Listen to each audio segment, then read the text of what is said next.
걸리고 안 걸릴 사람은 안 걸리나 해서 약간 마음이 좀 나태해지는 것도 있는 것 같아요, 사실. 좀 우울하게 있으면 더 우울해지니까 좋게 생각하는 게. 맞아요. 우리가 어떻게 하냐에 따라서 다음 촬영을 하느냐 말하냐. 4명 모여도 안 되겠다 막 이러고 이제 내 다음 달에 안 하는 거야. 안녕하세요. 저는 문화도시 청주 시민위원을 하고 있는 최민영입니다. 저는 흥덕구 20대 대표로 문화재단에서 시민위원으로 활동하고 있습니다.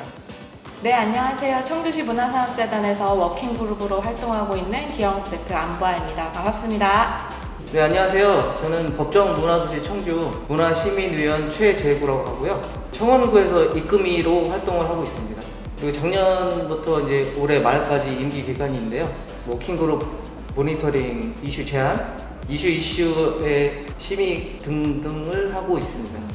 안녕하세요. 저는 온천동에서 동네 기록관을 운영하고 있는 유자차 스튜디오의 이옥수입니다.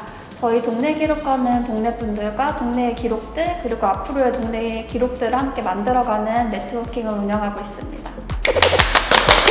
오, 잘하시네. 어디 외워왔어요? 더 외웠어야 되는 여기까지 1번만 외웠어요? 위드 코로나는 요즘은 그냥 일상인 것 같아요. 이제 예전에는 코로나라 그래서 뭔가 되게 일상이 막 차단되고 공포가 조금 심했는데 요즘에는 그냥 일상이 돼서 이제 막 변이 바이러스도 나오고 하니까 걸릴 사람은 걸리고 안 걸릴 사람은 안 걸리나 해서 약간 마음이 좀 나태해지는 것도 있는 것 같아요, 사실.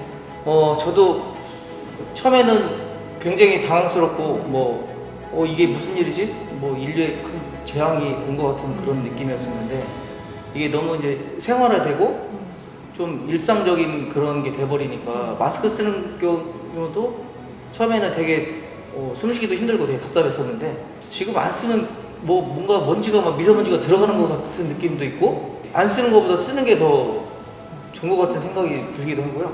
그래서 저는 위드 코로나 같은 경우는 급변하는 상황에 대처를 할 수 있는 능력을 좀 키우고 여러 가지 활동들을 준비하는 어떤 기간인 것 같은 생각이 듭니다. 옥수님은 어떤 생각이 드세요? 지금 말씀해주신 맥락이랑 저도 조금 비슷한 생각은 가지고 있는데요. 저희 같은 경우는 이제 지역에 있는 분들이랑 문화예술 프로그램을 굉장히 많이 운영을 했어요. 근데 그동안은 보통 클래스 같은 거 운영을 하면 15명에서 20명 모아놓고 하고 행사하면 7, 80명씩 모아놓고 했는데 이제 코로나가 이렇게 발생을 하면서 프로그램 자체에 대해서 굉장히 피봇을 많이 하는 케이스거든요. 그래서 저희 같은 경우는 처음에는 10명 모아도 될까? 근데 점점 심해지면 5명 모아도 될까? 그렇게 생각을 하다가 이제는 우리가 조금 더 작은 것에 집중을 할 수 있는 기회가 되겠다라고 생각을 해서 동네 기록관을 운영을 하는데 사실 동네 기록관 자체가 동네 분들의 되게 작은 이야기들을 모으고 있거든요. 그래서 오히려 저희한테는 새롭게 저희를 조금 더 점검하고 새로운 방향성을 점검하는 계기가 되는 것 같아요. 엄청 다 긍정적이죠. 위드 코로나라고 하면 이제 항상 포스트 코로나가 나오잖아요. 같은 단어로. 근데 포스트 코로나는 항상 언제 끝날지 모르는 마라톤 같아요. 그래서 우리가 항상 언제 끝날지 모르는 마라톤을 지쳐서 하는 것보다는 차라리 코로나를 함께 가자. 일상 속의 코로나를 가자라는 걸로 위드 코로나를 많이 쓰는데 앞으로 코로나가 제2의 코로나, 제3의 코로나 다른 바이러스가 나왔을 때도 저희는 이번 경험으로 더 많은 시련을 이겨낼 수 있을 거라고 생각해서 위드 코로나는 앞으로도 이제 가져가야 되는 과제 아닐까라고 생각을 합니다. 저희는 어르신들을 많이 만나는 일을 하고 있거든요. 근데 이제 실질적으로 젊은 사람들은 이 방역이나 특히 도심은 조금 심각한데 약간 시골은 접종을 했다 라는 생각 때문에 약간 조금 더 풀어 계신 경향들이 더 많아요. 그래서 이제 마을 분들끼리는 조금 자유롭게 지내시는데 오히려 이제 외부인이 왔을 때는 저희가 조금 스스로 철저하게 하는 방안인데 어르신들은 저희만큼 좀 갑갑하지 않으신 것 같더라고요. 그래서 저희는 어르신들 인터뷰할 때 어머니 코로나라 답답하시죠? 그러면 단 하나밖에 없어요. 경로당 못 가는 거. 왜냐하면 어르신들은 그 농한기에는 경로당이 거의 저희가 즐기는 유흥의 전부인 것처럼 경로당이 유흥의 전부이신데 그런 걸 너무 못하시니까 답답해 하시더라고요. 비대면 활동이나 SNS 활동이나 다양하게 이렇게 온라인으로 활동할 수 있는데 이제 어르신들은 그런 게 없으니까 두세 분씩 이제 논뚝에서 그냥 만나시고 남의 집 놀러가지고 그게 조금 마음이 좀 아프더라고요. 최근에 문화생활 어떻게 해요? 저는 동부창고에 소속돼 있는 6줄 바락이라는 통기타 동호회 그 회원으로 이제 활동을 하고 있는데요. 지금 이제 비대면이라서 이제 어쨌든 인원 제한 때문에 모임은 지금 못 하고 있어요. 근데 저희가 공연을 해야 되는 부분도 있고 해서 개인적인 연습한 거를 또 동영상을 올리기도 하고 또 유튜브도 한번 해보려고 동영상도 좀 모이고 있고 그런 활동들을 하고 있습니다. 네. 코로나 시대에 유튜브의 영향력이 엄청 많아요. 솔직히 이렇게 코로나가 되니까 모든 것들이 이제 영상으로 송출하고 유튜브가 활성되다 보니까 사실은 조금 좋은 점이 그냥 행사를 진행했으면 끝났을 거를 이제 그거를 영상으로 남겨두고 유튜브에 띄우니까 제가 못 갔던 뭐 포럼, 세미나, 행사 이런 것들을 오히려 다 볼 수 있는 거예요. 그런 점에서는 조금 좋은 것 같고 이거는 코로나가 조금 끝나도 지속됐으면 하는 바람이 조금 더 생기긴 해요. 취미생활로 가장 많이 즐기는 게 저 공연 보러 가는 거 좋아하거든요. 그래서 청주 예술의 전당이랑 아트홀 이런 데서 청주 공연 정말 많이 하거든요. 제가 일주일에 한 번씩은 공연을 보러 갔는데 이제 코로나 단계가 격상되기 전까지는 다 모든 공연이 이제 거리두기 유지하면서 진행을 했는데 이제 3단계로 되면서는 이제 공연들이 다 온라인으로 전환이 됐거든요. 근데 사실 적어도 지금 보아님 말씀하신 것처럼 내가 가지 못했던 공연들이라던가 행사 같은 거를 영상으로 보는 거 굉장히 좋은데 사실 공연의 그 현장감이라는 게 너무 중요하고 저 굉장히 좋아해서 저희는 티켓팅 할 때 거의 1열, 2열 예매하는 사람이거든요. 그래서 그게 가장 큰 아쉬움이긴 해요. 물론 지금 이제 시에서 하는 행사 같은 경우는 다 이제 유튜브에서 송출을 해주시긴 하는데 굉장히 앞열에서 보면은 이제 표정 하나하나 다 보이거든요. 그래서 그런 것들을 볼 수 없는 게 조금 아쉽긴 하다 그런 생각은 하고 있습니다. 저도 코로나 이후로 그 전에도 사실 유튜브 플랫폼, 그러니까 영상 플랫폼을 많이 이용해서 정보를 얻거나 유희를 찾았었는데 코로나 이후로 더 많은 영상들이 더 많이 올라오고 영화를 자체를 넷플릭스에서 뭐 상영한다든가 조금 더 코로나에 맞춰서 이런 문화 기획들이 많이 바뀐 것 같아요. 그래서 본인 성격이 오프라인으로 많이 못 다니는 사람이 있을 수 있었잖아요. 그래서 그런 분들한테는 조금 더 많은 문화의 다양한 플랫폼들이 문화생활을 좀 더 챙겨주는 것 같아서 많이 발전한 장점이지 않을까라고 생각을 하거든요. 엄청 긍정적이야. 다 여기서 어떻게든 좋은 점들이 다 나오고 있어. 좀 우울하게 있으면 더 우울해지니까 좋게 생각하는 게 맞아요. 얻는 게 있다고 생각하는 게 낫지 않을까요? 맞아요. 저는 코로나가 만약에 종식된다고 하면은 관객이 되게 많은 데서 공연을 하고 싶어요. 역시. 제가 그래서- 거기도 1열을 예매하겠습니다. 네.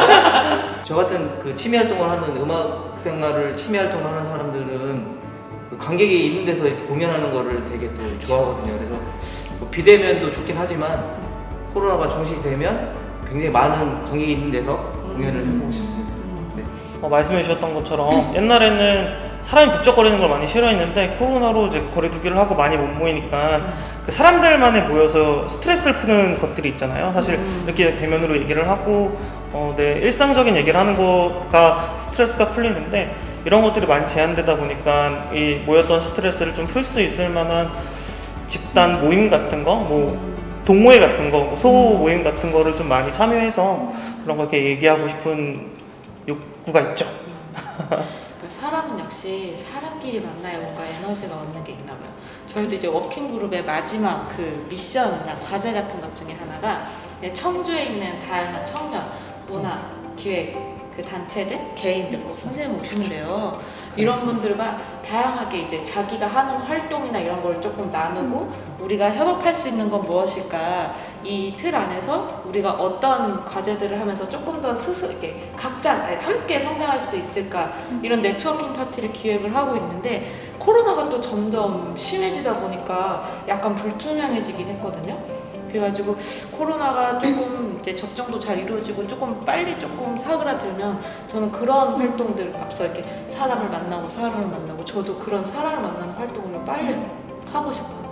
다들 약간 사람 만나고 싶은 욕구가 되게 커진 것 같아요. 저 같은 경우도 되게 낯선 사람들 만나는 거 굉장히 좋아하거든요. 했던 프로그램 중에 하나가 청주에 있는 문화 공간을 일주일에 한 번씩 돌면서 청주에 있는 시민들한테 새로운 문화 공간 소개해주고 그 공간 내에서 프로그램 하는 걸 했었어요. 이제 코로나 이후에는 뭔가 낯선 공간과 낯선 사람이 굉장히 위험한 상황이 됐잖아요. 그래서 그런 것들을 할 수가 없어서 너무 아쉬워서 이제 코로나 이후에는 그렇게 여러 공간에서 낯선 사람들과 조금 새로운 이야기들 나누는 그런 시간이 있으면 좋겠어요. 어떻게 보면 되게 무책임한 말이다 라고 할 수도 있는데 저는 약간 흘러가는 거라고 생각을 해요. 굳이 내가 뭔가 잡거나 그거를 뭔가 잡으려고 달려가지 않더라도 그냥 일상 속에서 흘러가는 거라서 내가 그냥 그 흘러가는 걸 잡고 싶으면 잡고 놓고 싶으면 놓을 수 있는 그런 게 문화가 아닐까 그렇게 생각합니다. 너무 문학적인 표현. 책을 쓰시니까. 아, 네. 재훈님은요? 문화라는 거는 그림자라고 생각합니다. 사람이 활동하고 또 살아가는 데 있어서 그림자는 항상 따라다니는 거잖아요. 그래서 저한테는 그림자 같은 그런 존재인 것 같고요. 그림자가 진한 데도 있고 또 약한 데도 있고 없는 데도 있잖아요. 그런 개념으로 해가지고 또 여러 가지 방향으로 보여지는 형태인 것 같아요.